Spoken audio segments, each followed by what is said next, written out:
then you're able to move into the kind of position where the true north might become more apparent to you.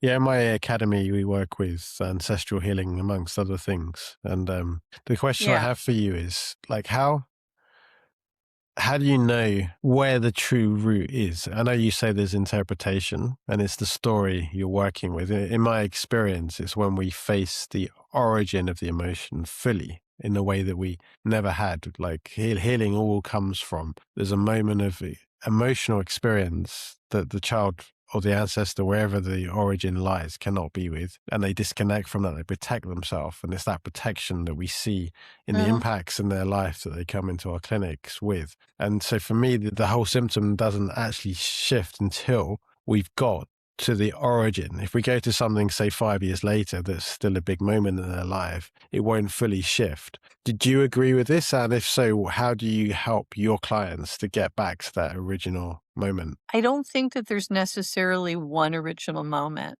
I think there might be a string of them. Now, if somebody was severely abused in any of the ways that I suggested, that can be a causation, an original moment. But I've worked with people that we knew right off the bat that they had been, for instance, sexually abused because I am fluent in Spanish and worked for many years with Hispanics, but something else really shows up. In my first regression, I do it in a very indirect way. Even if I know that they went through abuse, I'd rather let the subconscious know where it needs to go, where it's hurting. Or sometimes it's gentle to have them go through things that were not the gangbuster type of trauma that we know happened to them. And so it could be something that seems a lot less traumatic or bad, so to speak. And that might even be bothering them because it was something that was not known consciously. If you know you were abused and you know it consciously, you can work on that in many different ways. But a lot of times, what comes up in the subconscious is something that you did not remember.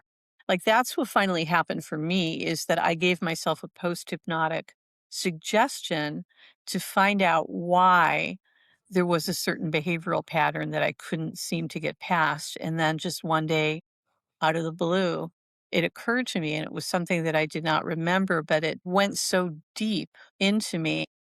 And that was when I think a lot of patterns started to shift and change in my life.